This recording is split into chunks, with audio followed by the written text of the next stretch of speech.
नमस्कार, कशिश न्यूज का digital platform देख रहे हैं आप। मैं हूं रश्मि श्रीवास्तव आपके साथ। और देखिए, राज्यसभा चुनाव को लेकर बिहार का सियासी पारा हाई है। 5 सीट पर राज्यसभा का चुनाव होना है और इस पर लगातार अपडेट्स कशिश न्यूज के जरिए हम अपने दर्शकों से साझा कर रहे हैं। दरअसल आपको बता दें कि अब इस चुनाव को लेकर समय काफी कम है, क्योंकि 26 फरवरी को नामांकन होना है और इससे पहले एक बड़ा डेवलपमेंट सामने आया है। क्या है वो जानकारी, सीधे हम अपने वरिष्ठ सहयोगी से जुड़ते हैं। अमित जी, पहले हम वो जानकारी चाहेंगे कि आप दर्शकों के साथ साझा कीजिए, क्योंकि लगातार बयानबाजी हो रही है, चाहे वो सत्ता के लोग हों या फिर विपक्ष के। हर तरफ से कई बातें सामने आ रही है, कई नाम भी हैं जो लगातार चर्चा में बने हुए हैं, लेकिन वो बड़ी खबर क्या है, हम चाहेंगे पहले वो आप दर्शकों को बताइए। देखिए, वो बड़ी खबर है, हम अपने दर्शकों को ज़रूर बताएंगे। उससे पहले ये भी बता दें, क्योंकि बहुत बड़ी जानकारी है जो केवल कशिश न्यूज़ के पास है।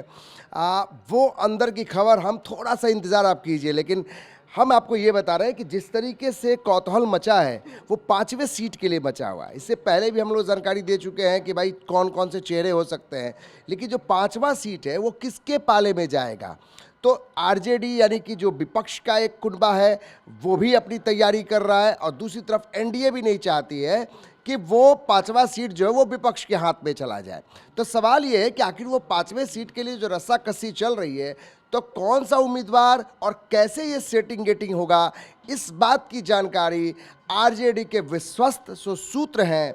अब वो जानकारी दे रहे हैं कि भाई आरजेडी इतनी बड़ी पार्टी रही है, भले 2025 में उनका परफॉर्मेंस अच्छा नहीं है, लेकिन राजनीति के माहिर खिलाड़ी लालू प्रसाद यादव हैं।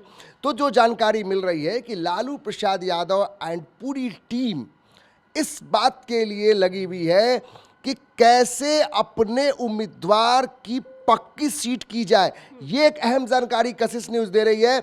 और उससे भी बड़ी बात कि लोग तमाम जो डिजिटल मीडिया और टेलीविज़न पे ये खबरें चला रहे हैं कि दिवंगत मोहम्मद शहाबुद्दीन की जो बेगम है, उनकी पत्नी है हिना साहब, उनका जाना तय, ये सब लोग चला रहे हैं। लेकिन हम ये पक्के डंके की चोट पे कह रहे हैं कि हिना साहब का पेच फंस गया है इस बार राज्यसभा चुनाव के लिए। वो इसलिए हम ये बात कह रहे हैं क्योंकि जो जानकारी मिल रही है उसमें सबसे अहम जानकारी ये है रश्मि कि आज के समय में आरजेडी इस बात की तैयारी कर रही है कि जो भी जितना बड़ा कैंडिडेट होगा, जितना बड़ा चेहरा होगा, हम उनको साथ में आगे बढ़ाएंगे। यानी केवल हिना साहब नहीं, बल्कि और भी कई चेहरे, जो चौंकाने वाले चेहरे रश्मि, जो कशिश न्यूज़ के पास वो नाम भी है, लेकिन हम इसका खुलासा अगले एपिसोड में करेंगे। लेकिन अभी एक बड़ी जानकारी दे रहे हैं कि आखिर आरजेडी ये खेल करेगी कैसे।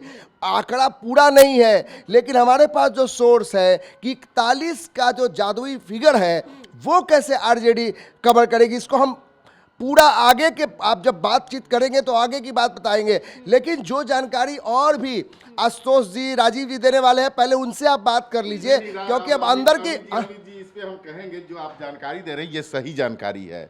और जानकारी इस रूप में है कि 41 चाहिए, और महागठबंधन के पास 41 का आंकड़ा है, लेकिन एमआईएम ने जो खेल खेला है, जो बात रखी है कि राज्यसभा लो तो विधान परिषद दो, या फिर विधान परिषद लो तो राज्यसभा दो, तो इसमें वो आंकड़ा बन रहा है। लेकिन वहाँ एक चीज इससे भी बड़ी जानकारी है जो हम खुलासा करेंगे। आशुतोष जी को भी पता है, संजय जी को पता है, लेकिन हम उसका खुलासा तब करेंगे जब थोड़ा परवान चढ़ने दीजिए इस पूरे एपिसोड को। क्योंकि देखिए, क्योंकि आरजेडी के बड़े एक जो चेहरा है, हम नाम का खुलासा नहीं करेंगे क्योंकि बहुत विश्वस्त सूत्र है जो लालू यादव के दाहिने और बाएं बैठते हैं। उन्होंने कहा है कि आरजेडी अपनी सीट क्यों छोड़ेगी। भाई 25 सीटें भले आई हैं, लेकिन 41 सीटें जो हैं, जो पूरा विपक्ष है उनका कुनबा तो मजबूत है। आप देख लीजिए, 25 आरजेडी, 6 कांग्रेस है, इसके अलावा 5 ओवैसी है। अब कहिएगा कि ओवैसी कैसे सपोर्ट करेगी। भाई करेगी, ये जो डील बता रहे हैं वो डील क्या केवल बीजेपी और जेडीयू को करने आता है। वो डील भी हम समझ लेते हैं, राजीव रंजन से हम वो डील भी समझ लेते हैं, क्योंकि डील की चर्चा बार बार हो रही है और ये शब्द बहुत महत्व रखता है। ये राज्यसभा चुनाव आंकड़ों का ही खेल है, इसे हम नंबर गेम कह सकते हैं। कैसे वो सेट होगा, और भी खेल है। हाँ। आंकड़ों का तो खेल है ही, लेकिन वो आंकड़े कैसे आते हैं इसमें भी गेम बजता है। और वो जो अमित जी ने बताया वही गेम इस बार बजने जा रहा है, और वो गेम आरजेडी बजाएगी। भाजपा सोचती है कि मैं गेम बजा लूंगा और मैं अपना एमपी भेज लूँगा, राज्यसभा भेज लूँगा, विधायक जिता लूँगा, चाहे एमएलसी बना लूँगा, लेकिन इस बार वो काम आरजेडी करने जा रही है।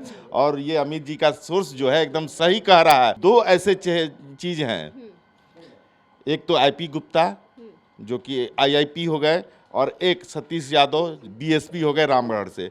ये दो विधायक जो हैं, दोनों तरफ बात हो रही है, दोनों तरफ बात हो रही है। यानी अभी कुछ भी फाइनल नहीं है कि आईपी गुप्ता और बीएसपी किसके सपोर्ट में जाने वाले हैं, एनडीए खेमे में या फिर महागठबंधन की तरफ। संजय जी हमारे साथ, बिल्कुल एक एक सीट का महत्व है और यही वजह है कि अपने दर्शकों को लगातार हम वो बता भी रहे हैं। चूंकि ये राज्यसभा की बात, जैसा राजीव रंजन जी ने बताया है कि एक हाथ से दो और एक हाथ से लो, ये क्या बातचीत चल रही है अंदर खाने, ये हम जरा समझना चाहेंगे। देखिए, बिल्कुल आरजेडी के लिए पहला बार ऐसा आया है कि उसके लिए स्थितियां आसान नहीं है। और इसके पहले भी जब राज्यसभा का चुनाव हुआ है तो कंफर्ट फील कर रही थी आरजेडी, खासकर ओपोजिशन में।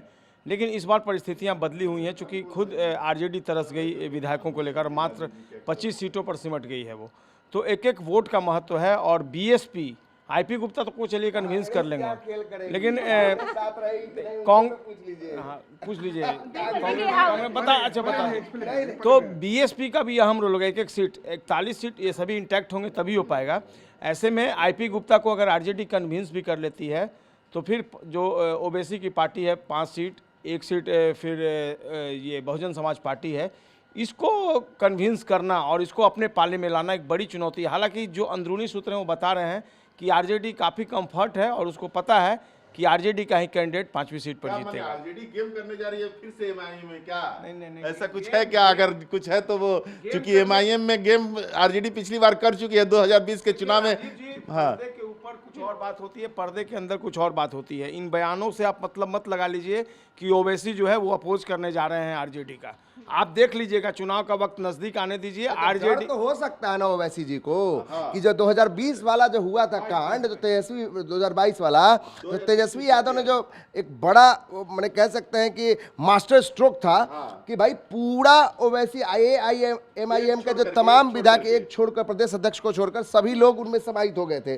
तो ये डर तो होगा, इस तो होगी। परिस्थितियां वो नहीं है, लेकिन आप राजीव जी ने चर्चा की, एमएलसी चुनाव की भी चर्चा की, आने दीजिए, बार्गेनिंग होगी, दोनों तरफ से होगी और दोनों संतुष्ट होंगे। लेकिन प्रीतम जी आप सहमत हैं? एक चीज इसमें है कि अख्तारुल इमाम ये बात जरूर कह रहे हैं कि देखिए, तोड़ फोड़ करना सबका ये है, कर सकते हैं, उनके पास बहुत चीज है, हमारी पार्टी को फिर से तोड़ सकते हैं, लेकिन जवाब क्या देंगे? ये लाइन अख्तारुल इमाम जो हैं, एमआईएम के जो विधायक दल के नेता भी हैं, प्रदेश अध्यक्ष भी हैं, तो उनको भी आभास है कि पार्टी मेरी टूट सकती है, ये चीज़ का आभास है और ये गेम होगा। अंडर टेबल पॉलिटिक्स होने ठीक है, बिल्कुल। और चूंकि देखिए ये बिहार की राजनीति है और कब क्या हो जाए या कब कौन किसके खेमे में चला जाए ये कह पाना बहुत मुश्किल होता है। प्रीतम, चूंकि देखिए आप लगातार कांग्रेस बीट आप देखते हैं और नेताओं से आपका संपर्क भी रहता है, क्या ये जो नंबर गेम बताया जा रहा है, ठीक है विधानसभा चुनाव के दौरान नाराजगी देखी गई, अब सब साथ है, सब ठीक है, कह सकते हैं? कांग्रेस के विधायक फिलहाल बिल्कुल साथ हैं। अभी ऐसा नहीं कि वो उनका मन डूल रहा है, वो बिल्कुल अभी पार्टी के साथ हैं और लगातार उनका संपर्क बना हुआ है। सबसे बड़ी बात है, थोड़ा सा हम पीछे जाना चाहेंगे। देखिए 2022 में एमआईएम क्यों टूटा था? उस वक्त कोई राज्यसभा का चुनाव नहीं था। जब 10 मार्च 2022 को, थोड़ा समय दर्शकों को इसको हम जोड़ना चाहेंगे, जब 10 मार्च 2022 को परिणाम आया, ठीक है, उत्तर प्रदेश चुनाव का, और भाजपा जब उत्तर प्रदेश में जब दोबारा जीत गई तो नीतीश जी के मन में एक कुलबुलाहट उठी कि जिस तरीके से भाजपा जीत रही है उससे रोकना जरूरी है, क्योंकि 2020 का भी उनको रिवेंज लेना था। ठीक है, उसके बाद संपर्क साधा गया। तो ये पेच, ये सब जो कानून के विशेषज्ञ हैं उन्होंने ये कहा आरजेडी से कि अगर आप इस तरीके से सरकार बनाएंगे तो भाजपा सबसे बड़ी पार्टी है, राज्यपाल आपको रोक देंगे। राज्यपाल कहेंगे, चूंकि आरजेडी सबसे बड़ी पार्टी थी, माफ कीजिएगा, अब भाजपा सबसे बड़ी पार्टी थी, 4 सीटों का अंतर था भाजपा और आरजेडी के बीच में, इसीलिए आप, चूंकि भाजपा सबसे बड़ी पार्टी है, इसलिए भाजपा को सरकार बनाने का मौका मिलेगा। एक मिनट मैं उस पर क्या हुआ, तब आरजेडी के मन में ये बात आई कि क्यों नहीं हाँ हम 4 जो विधायक हैं या दूसरी पार्टियों को तोड़े, तो इस कड़ी में एमआईएम को तोड़ा गया। जब उसके 4 लोग आरजेडी के साथ आ गए तो आरजेडी सबसे बड़ी पार्टी बन गई। ये तो 2000 वो ये था 2022 का। अब बात है कि हमारे भी जो मुस्लिम विधायक हैं, चाहे किसी भी पार्टी के विधायक, मुस्लिम विधायक हो, जो जदयू के हैं या फिर कांग्रेस के हैं या एमआईएम के, उनका भी कहना है कि सबको जो है एक जो वोट जो मिला है वो भाजपा विरोध के नाम पे मिला है। तो ठीक है, उनकी नाराज़गी, एमआईएम की नाराज़गी हो सकती है लालू से हो जाए या फिर तेजस्वी यादव से हो जाए, लेकिन वो कतई नहीं चाहेंगे कि उसकी वजह से भाजपा का उम्मीदवार चुनाव जीत जाए, क्योंकि एमआईएम को उत्तर प्रदेश का चुनाव भी देखना है, पहली बात। दूसरी बात यह है कि जहाँ तक कांग्रेस की बात है तो कांग्रेस के विधायक अभी एकजुट हैं और वो जैसा भी तेजस्वी यादव का निर्देश आएगा या जैसा भी आरजेडी का निर्देश होगा उसके मुताबिक सभी 6 विधायक जो है उनको वोट करेंगे। लेकिन मसला है एमआईएम का, और कल कुछ लोगों ने कहा कि हमारी 25 सीटों की सदारत है, तो क्यों एमआईएम को हम क्यों सपोर्ट करेंगे, उसका उम्मीदवार कहाँ से आ जाएगा। अगली बार देखा जाएगा, हमारे 25 लोग हैं, हमारे 35 लोग हैं, तो हम उनको क्यों सपोर्ट करेंगे। वो हमारे पास आएंगे, हम आगे की रणनीति तय करेंगे। चलिए, सबकी बातें हमने सुनी और आशुतोष मिश्रा भी हमारे साथ जुड़े हुए हैं, वरिष्ठ सहयोगी। आशुतोष जी, देखिए ये बहुत पेचीदा मामला है और बहुत उलझता जा रहा है, सभी ने अपनी अपनी बातें रखी। आपसे हम जानना चाहेंगे, चूंकि हिना साहब के नाम की जो चर्चा हो रही है उस पर भी अमित जी ने अपनी बातों को रखा है, आप किस तरह से देख रहे हैं चुनाव को और क्या नजर आ रहा है सामने? नहीं, बिल्कुल, जो अमित जी ने बातें कही है और कई लोग जो चर्चा कर रहे हैं कि आरजेडी, ठीक है, विपक्ष कमज़ोर है, पूरा विपक्ष कमज़ोर है, सिर्फ आरजेडी नहीं, और आरजेडी पूरे विपक्ष में सबसे मजबूत दल है, सबसे ज़्यादा स्ट्रेंथ है, 25 विधायकों की संख्या है। तो आरजेडी बाकी दलों की मांग, बाकी पार्टियों की मांग क्यों सुनेगा? आरजेडी क्यों ना, 25 विधायक है तो क्यों ना वो अपना राज्यसभा का कैंडिडेट चाहेगा।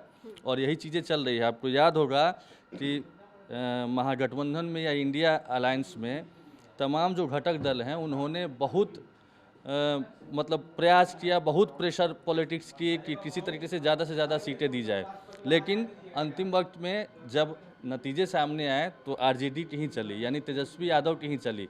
और जिसको जितनी सीटें देनी थी तेजस्वी यादव को, उससे एक भी रत्ती भर भी इधर उधर नहीं दी उन्होंने, तेजस्वी यादव ने। तो यहाँ पर भी ओवैसी की पार्टी चाहे जितना भी ये पब्लिक डोमेन में आकर के एक विक्टिम कार्ड कह सकते हैं, एक दिखाने के लिए अपने वोटरों को और ये सब चल ले, लेकिन अंतिम में उनको या उनकी पार्टी को चाहे ऐसे हो या वैसे हो शरण में जाना ही पड़ेगा, नहीं तो फिर जो 41 जो स्ट्रेंथ बताया जा रहा है भी, वो भी कम हो जाएगी। यानी विपक्ष जो फिलहाल बहुत कमज़ोर है वो और भी कमज़ोर दिखेगा, कम से कम यहाँ पर।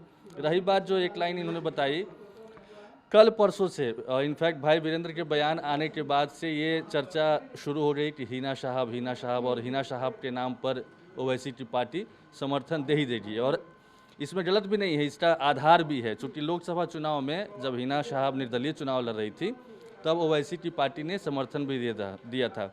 ओसामा साहब जो रघुनाथपुर से चुनाव जीते हैं, उनको भी ओवैसी की पार्टी का समर्थन मिला है। और एक अल्पसंख्यक नेता के तौर पर जब उदय नहीं हुआ था एक तरीके से ओवैसी की पार्टी का बिहार में, तो सिर्फ और सिर्फ शहाबुद्दीन का ही नाम चलता था, उन्हीं का नाम जाना जाता था। तो इस तरीके से वहाँ पर ये आप कह सकते हैं, या जो अमित जी बता रहे हैं कि हिना साहब का नाम पब्लिक डोमेन में लाया गया है स्ट्रेटजी के तहत, जानबूझ करके। अभी तक किसी भी दल का एजेंडा कुछ और है, बिल्कुल, किसी भी दल का जिसके पास स्ट्रेंथ भी है, यानी कि एनडीए के पास 4 राज्यसभा की सीटें पाने की तो स्ट्रेंथ है ना, लेकिन अभी तक वहाँ से क्लैरिटी नहीं आई कि कौन जा रहा है। लेकिन यहाँ पर आरजेडी की तरफ से ये बातें आम कर दी गई कि भाई हिना साहब के लिए हम लोग ये कर रहे हैं ताकि उसका नज़रिया देखा जाए एआईएमएम का। असल में हिना साहब के लिए जो अमित जी बता रहे हैं, मुझे भी वैसा ही लग रहा है कि शायद हिना साहब नहीं जाएं आरजेडी की तरफ से राज्यसभा में, और कोई ऐसा चेहरा सामने आए जिसकी कल्पना किसी ने नहीं की थी। और अमित जी को पता भी है, अगले वीडियो में वो शेयर भी करेंगे, चूँकि खिचड़ी अभी भी पक रही है, यानी कि बार्गेनिंग चल रही है और अंदर अंतिम वक्त में कौन सामने आ जाएगा ये अभी तक क्लियरिटी नहीं आई है। एक चीज आखिर में हम चाहेंगे कि इसको अगर कंक्लूड करना है तो आखिर में एक जानकारी और बड़ी दे देते हैं। आज केवल और केवल कशिश न्यूज़ के पास ये जानकारी थी कि लालू यादव दिल्ली जा रहे हैं। अब आप इसी से अंदाजा लगा लीजिए कि लालू यादव आंख का ऑपरेशन कराने जा रहे हैं या फिर दिखवाने जा रहे हैं, लेकिन वो सियासी आदमी हैं। अगर लालू प्रसाद यादव दिल्ली जा रहे हैं, राज्यसभा का चुनाव है, तो केवल आँखों का इलाज और उसका रेगुलर चेकअप कराने नहीं जा रहे हैं। दरअसल वो चेकअप होगा ओवैसी जी का, वो चेकअप होगा कांग्रेस का, वो चेकअप होगा बाकी सहयोगियों का। भाई लालू यादव जहाँ बैठेंगे, और ये बात हम यूं ही नहीं बोल रहे हैं, दरअसल ये जाने का, दिल्ली जाने के पीछे एक बड़ा मकसद ये भी है कि तेजस्वी यहाँ कैंप करें और दिल्ली में लालू यादव कैंप करें। यानी एक सीट जो है वो जाने वाला नहीं है। और ये डंके की चोट पे इस बात को हम कह रहे हैं, भले इसमें कुछ भी हो जाए उलटफेर, क्योंकि आरजेडी के उस सोर्स का ये भी दावा है कि जो चीज़ आईपी गुप्ता को आप एनडीए से जोड़ रहे हैं, अगर आप बीएसपी को एनडीए में शामिल कर रहे हैं, तो वो हम क्यों नहीं कर सकते हैं? क्या हमारे जेडीयू के लोगों से हमारी बातचीत नहीं है? क्या हमारे बीजेपी के जो नाराज लोगों से बातचीत नहीं हो रही है? जब फ्लोर टेस्ट हुआ था, आपको याद होगा, तब आरजेडी ने बहुत सारी चीज़ें की थी और सफलता पूरे तरीके से नहीं मिली थी, लेकिन कई लोगों को इधर उधर करने में सफलता हासिल हुई थी। जदयू के विधायक जो गायब हाँ, हो रहे थे। बिल्कुल। तो फिर आप सीधे से खारिज नहीं कर सकती हैं कि आरजेडी इतना कमजोर हो चुका है कि चुपचाप हाथ पर हाथ अगर रख फ्लोर टेस्ट में, जिस फ्लोर टेस्ट की बात आप कर रहे हैं, अगर फ्लोर टेस्ट के दौरान जो बदलाव होता है, और ये देखा भी गया है क्योंकि ये बिहार है और यहाँ कुछ भी संभव है, तो क्या ये नंबर गेम एनडीए की तरफ से नहीं खेला जा सकता? नहीं, दोनों तरफ से खेला जा एनडीए सकता के पास तो अभी भी पांचवीं सीट जिताने के लिए 3 विधायक चाहिए, और वो 3 विधायक इसी 41 में से किसी को तोड़ना होगा। तो एनडीए की तरफ से ये राह और मुश्किल है। नहीं तो खिचड़ी तो एनडीए की तरफ से भी पक सकती है ना इसमें। प्रयास तो चल ही रहा है, और एनडीए के तमाम जो घटक दल के जो नेता हैं वो तो वही है है कि महारथी उधर ही नहीं है, महारथी इधर भी है। यानी कम में हमें ना आके, अगर एनडीए कम में आंक रही है महागठबंधन को, तो ना आके पोजीशन जो है वो रूलिंग पार्टी के साथ जाएगा, क्योंकि ओपोजिशन अपनी स्थिति जान रहा है कि बिहार में विधानसभा चुनाव के बाद क्या हुआ, इसलिए कभी भी ओपोजिशन रूलिंग पार्टी के साथ नहीं बता रहा हूँ कि ये एनडीए के लिए ज्यादा टफ टास्क है कि 3 विधायक महागठबंधन के तोड़े। चूंकि रिटेन करना है महागठबंधन को या आरजेडी को, चूंकि 41 तो है ही, उनको बस इधर उधर नहीं छिटकने देना, यही होमवर्क करना है, असाइनमेंट है तेजस्वी के पास या लालू यादव के पास। जबकि उनके पास बहुत सारा है कि कौन 3 होंगे, कैसे डील होगी, चूंकि ऐसे ही तो नहीं कुछ हो जाता है ना, बदले में भी कुछ देना होगा।